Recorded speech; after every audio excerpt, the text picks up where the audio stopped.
Hey guys, sometimes life just doesn't seem fair. Our story today involves the concepts of fairness and obedience, and we will be looking in the book of 2 Samuel chapter 6.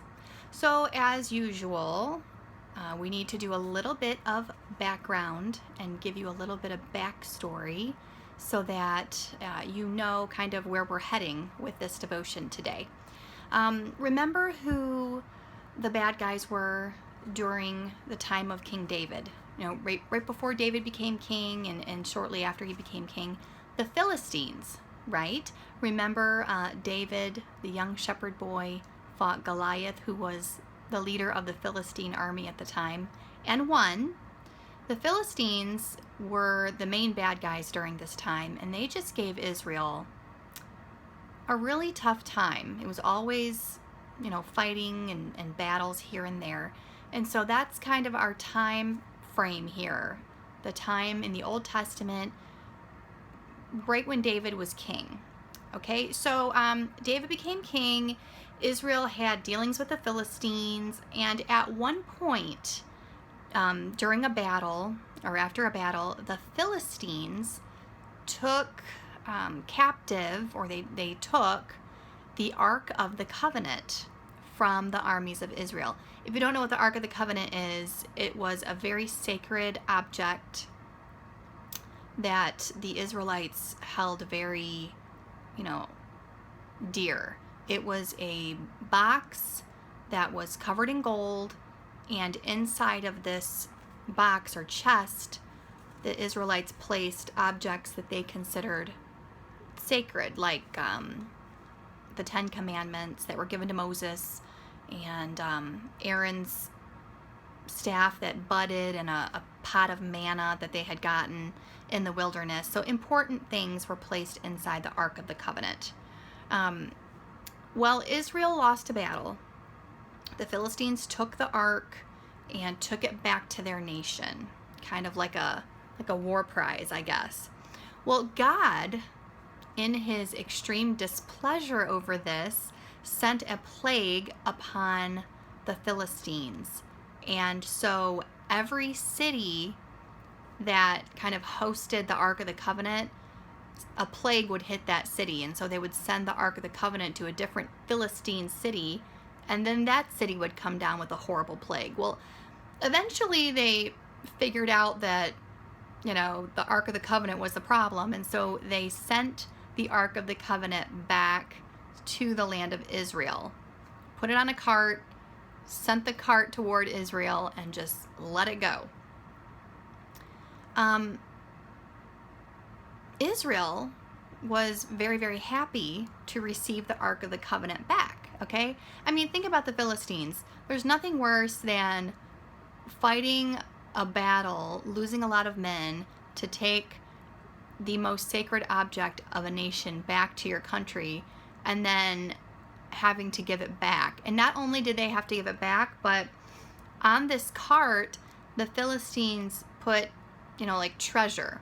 So not only did they lose their prize, they lost their prize, and they had to pay extra. They put extra on there just to be like, sorry, okay? So the Israelites were happy to have the Ark of the Covenant back in their possession. After they get the Ark back, they're kind of deciding, where it should go and what to do with it.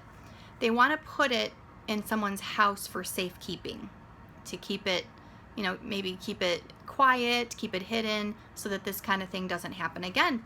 And so there were rules about the Ark of the Covenant, and we'll talk about these today. And all of this is important to our story, okay? When the Ark of the Covenant was created, back when Moses was leading the Israelites, out of Egypt into the Promised Land, they did not have a permanent place to worship God. They didn't have a permanent temple. So what they did is they built what we call a tabernacle that could be very easily deconstructed and then constructed again, so that when they broke camp and traveled and then pitched camp again, they could put their tabernacle up and have a place of worship. The Ark of the Covenant was one of the objects created that they would place inside the tabernacle to help do their sacrifices. Once a year, the high priest would go in and would offer a sin offering on the Ark of the Covenant, sprinkle the blood on the Ark. And so it was a hugely sacred object to them. And because it represented God with the people, there were very, very strict rules about traveling with the Ark, where it, who could have any dealings with the Ark, who could not touch the Ark, but who could, have worship rites that they would do with the Ark of the Covenant. Very strict rules, and God was very firm on this. So when the Ark was created, God told the makers of the Ark of the Covenant to add 4 places on the corners of the Ark, the box, that were like rings. And he also had them create these long sticks, and everything was covered in gold, and these 2 sticks would slide through the 2 rings on the corners of the Ark, so that they had a place to hold it and pick it up and carry it when they traveled. This is a terrible example, but have you ever seen like a pig roast, and they would carry a pig like on these long sticks, and the pig would be hanging? It was sort of like that, and that's a terrible example, but that's what I could think of on short notice. But they would run these 2 sticks through the 4 rings, and the priest would hold onto the sticks and carry it. If you follow me on Instagram, you'll see I posted a picture of what we think the Ark of the Covenant looked like, so you can just refer to that. Anyway, so they would put these long poles through, because no one was allowed to touch the Ark of the Covenant. You could not physically touch any part of it except these 2 sticks that they ran through the rings. It was, if you touched it, you would die. Well, when the Ark was sent back, some men of the city that the Ark was stopped in, rejoiced that it was returned, but they made a huge mistake, and they looked inside of the Ark of the Covenant. And that was just a huge no-no, okay? In fact, only Levites, priests, were allowed, like I said earlier, to have any dealings with the Ark of the Covenant. No one else was allowed to even go near it. So the fact that they looked inside of it displeased the Lord so much that God killed over 50,000 men of that city. Dead, just killed them in punishment for what they had done. And so, word spread that the Ark of the Covenant had come back. They sent word for other people to come and get the Ark, and it was kept for safekeeping for many years in the home of a person, of a man. The Ark was important because it represented God's presence with his people. Okay, that's important to remember. So years go by, and David is now king of Israel. And David wants the Ark brought back so that it can eventually be put into the temple that he wants to build. So he sends word to the people who were looking after the Ark of the Covenant that he wanted the Ark. And so the Ark has been sitting in these people's houses for like 20 years. So that's where we're at in our story right now. King David wants the Ark brought back toward Jerusalem. Now remember, I said there were rules about the Ark of the Covenant and, touching it and messing around with it and things like that. Only priests, only the Levites had any business and any dealings with the Ark of the Covenant. Within the tribe of Levi, only a certain family could transport the Ark of the Covenant. So not only was it just the tribe of Levi, it was this whole family were the only people who were allowed to move it. Okay, very, very strict rules. Anyone else who tried to move this, again, would die. So the Ark is in this guy's house, and David wants it, and they need to transport it. So remember the rules about moving the ark. I just talked to you about 2 long poles inserted into the rings, and the priests would carry it that way.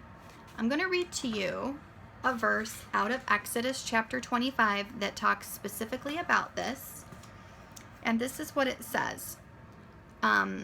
Verse 12. And thou shalt cast 4 rings, this is God talking, 4 rings of gold for it, put them in the 4 corners, 2 rings on one side and 2 rings on the other. Make staves of wood and overlay them with gold. Put the staves into the rings by the sides of the ark, that the ark may be carried with them. And the staves shall be in the rings of the ark, they shall not be taken from it. So these staves were always with the Ark of the Covenant. The means to carry the ark always were with the ark, never removed. So there's really no reason why they had to carry the ark any other way. This is where things turn sour, okay? They go to retrieve the ark from this guy's house. And what happens is they put the Ark of the Covenant on a cart, like a trailer type thing with wheels. Number one, what did God tell them to do? Okay, He didn't tell them when the ark is to be transported to put it on a cart. He said it is to be carried by the Levites, a certain family of Levites. So God told him to carry it by hand. That is why it was made to be carried by hand and no other way, by priests and by a specific family of the priests. And number 2, we're going to read about what happened when God's rules were not followed. So I'm in 2 Samuel chapter 6, verses 3, 6, and 7. Okay, and this is what it says. They set the ark of God upon a new cart and brought it out of the house of Abinadab. And Uzzah and Ahio, the sons of Abinadab, drove the cart. And they brought it out of the house which was in Gibeah, accompanying the ark of God. And when they came to the threshing floor, something happened. Oxen were pulling the cart, and one of the oxen stumbled, and the ark kind of shifted on this cart. And one of the men who was walking with the cart saw that the ark was in danger of falling off of the cart. And this man's name was Uzzah, or Uzzah. And so what did he do? He stuck his hand out and touched the ark and steadied it so that it would not fall from the cart. Well, no one was to touch the Ark of the Covenant. Numbers chapter 4 tells us that. Nobody. And Uzzah reached out and touched the ark to steady it. And God was not happy. And God immediately took his life. Immediately. It says he died right where he stood. Right then. Now listen, Uzzah was not a bad guy. Okay, he wasn't an evil man. He wasn't seeking out to disobey God.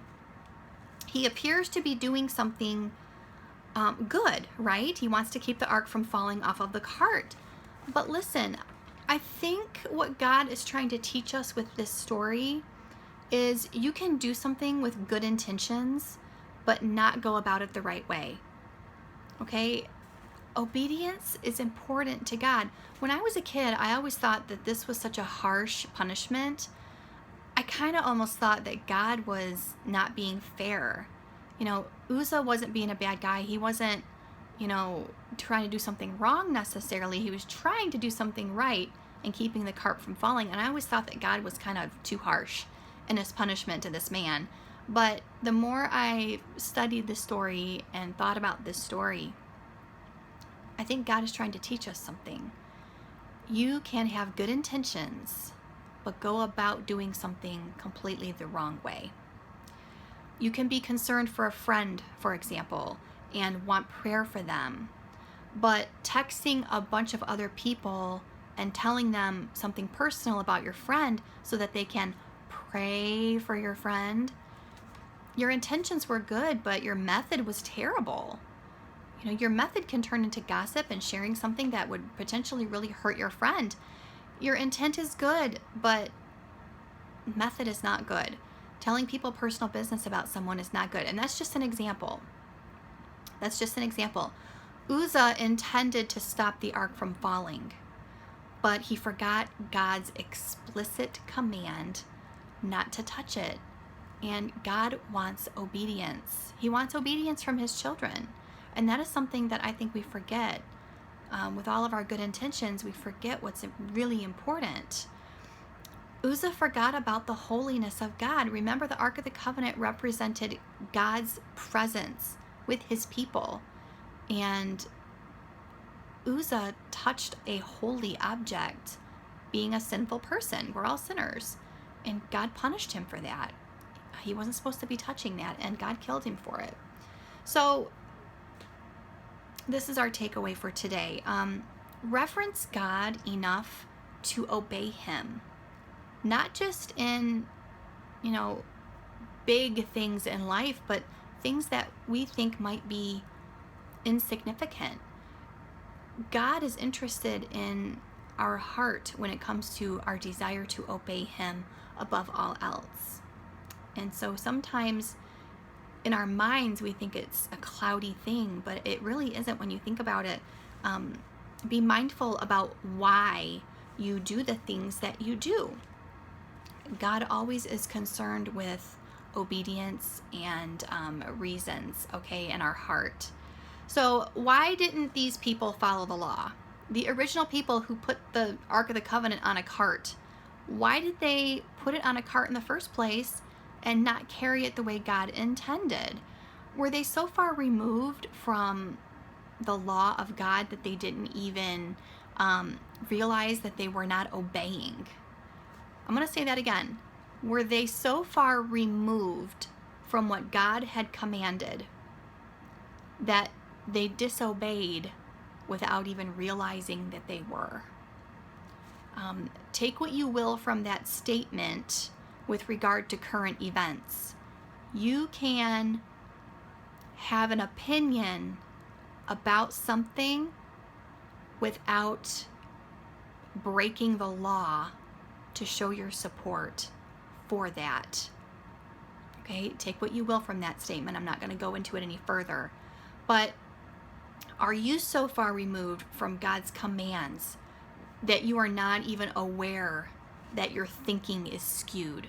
Okay, I know I've seen some comments on social media about people being more angry that people's businesses and lives were destroyed than someone losing their life. And I don't think people are thinking about the whole picture.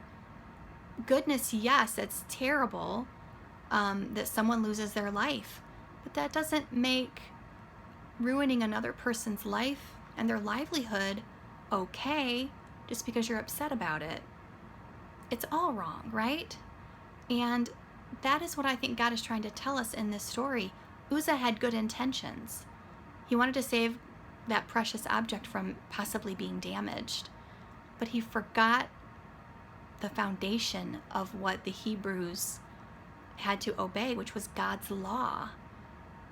Without the law, you can't have and follow God's perfect pattern for your life. And that's what we have to remember. Sin committed without a bad intent is still sin, and there are still consequences for that.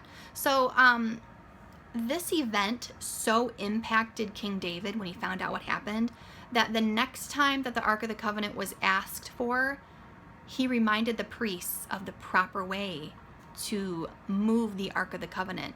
He got them together and said, don't forget, priests are the only ones who are supposed to be messing around with the Ark, and you're to carry it by hand and not put it on a cart. He remembered what happened to Uzzah. He was upset about what happened to Uzzah, okay? But again, upset but realized that God's law had been broken. And David loved the Lord, and he didn't want to displease him, okay? So that's the story for today. The takeaways. Obey God, and don't be so far removed from God's law that your mind is skewed, okay?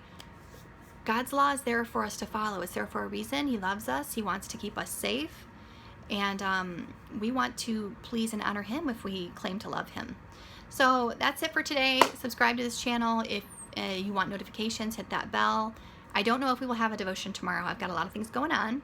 But I will see you again on Monday. Also, don't forget, join us Sunday morning at church for our in-service service. And also, teens of FBET, I want you to make sure you join us for the Sunday night Zoom. About 8 o'clock, I think. 7 or 8 o'clock. We'll get with you on the time. I'll talk to you all later. I love you. Bye.